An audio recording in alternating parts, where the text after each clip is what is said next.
लेक म्हणती बापाला कसा शोधूनी पाहिला सांग घराने आईला नवरा दारुड्या निघाला सांग घराने आईला नवरा दारुड्या निघाला।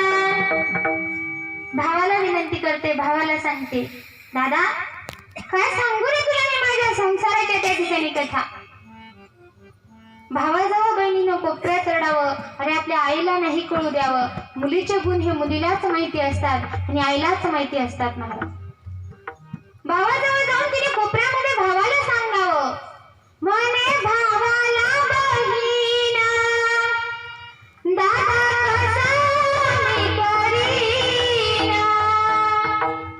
दोन मुलं घरात त्यांना काय मी चारीन, अन्न मिळेना सारा संसार उडाला, सांग घराने आईला नवरा दारुड्या निघाला,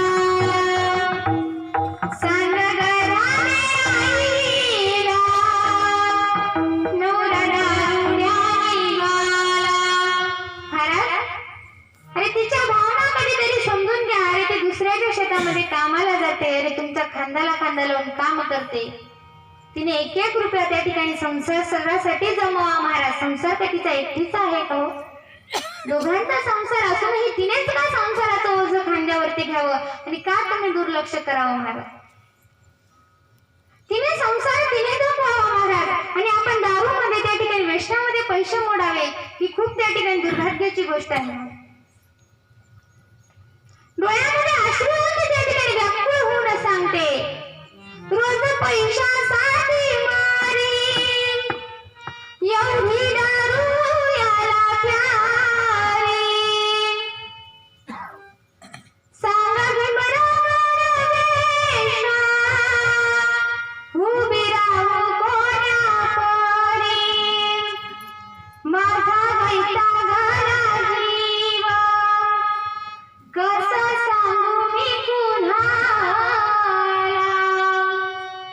सांग घराने आईला नवरा दारुड्या निघाला, सांग घराने आईला नवरा दारुड्या निघाला। महाराज, तुमच्या संसारासाठी जर तिने तिचं सर्वस्व त्यागावं आणि तुमचा संसार त्या ठिकाणी सुखी करावा म्हणून सगळ्यांना एकच विनंती करते, अरे जीवनामध्ये फक्त दारू जरी सोडली ना महाराज तरी आपला देश त्या ठिकाणी सुजलाम सुफलाम झाल्याशिवाय राहणार, परंतु काय ती